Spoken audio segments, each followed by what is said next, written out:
water is so clear that you cannot see the surface.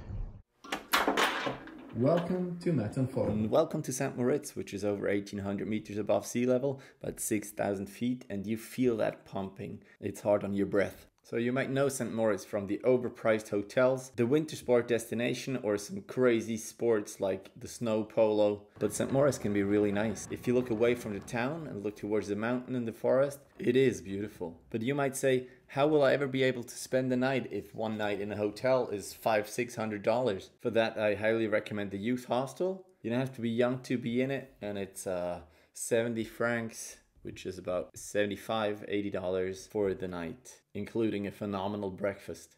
All right, let's talk location. St Moritz is not far from the Lake Silvaplana. It's a beautiful little lake with not much wind. Here you can see the dock. Here you can see the youth hostel, and there's the train station. And to walk around the lake, it takes about an hour. All right, let's finally talk dock start. Here you can see the Sailing Club St Moritz, and that's where the dock is. The dock is usually used by the rowers, so you know it's good. It gets steep quite quickly, and you can see it's quite long, so you can do your running start if you want. It's not that high, it's about 20 to 30 centimeters high. But you can see there are no poles underneath, so that's quite good.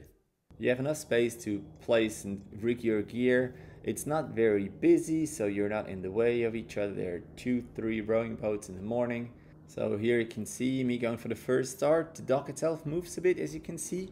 And I placed my foil underneath and just double checked that there were no chains or anything I could hit. But there's really nothing. It's easy for beginners to start. So let's go. There's nothing in the way, which is great. There was no seaweed because the lake barely gets over 19 degrees. For coming back as well, you have a lot of space to approach from all angles. It might sound silly, but there's one disadvantage to having such a beautiful lake. All right, guys.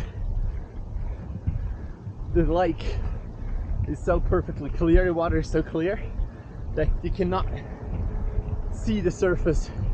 You don't know when the wing is out of the water, and you might just lose control.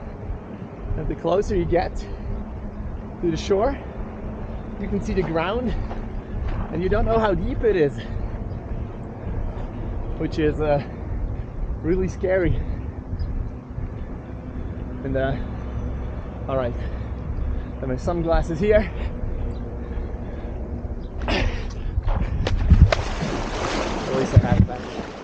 I was there for a regatta that weekend, but as there was no wind, I wanted to cross the lake and come back without falling. Luckily, I didn't fall, but even if on the opposite side there's a tree trunk that is perfect for a tree start. If you fall somewhere else, you can rock start, and with a few exceptions where you have to beach start or just walk a couple of meters, it is really possible to get on foil again as the lake gets deep pretty quickly. Now, is Lake St Moritz a lake you have to visit to pump foil? No, I don't think so. But if you're there in the area, you can go biking, hiking, sailing, wing foiling and whatnot. So if you're planning on going there anyway, don't miss your chance to pump foil on that beautiful lake. Look for my spot review for dock start playlist to find more good or bad docks to start from.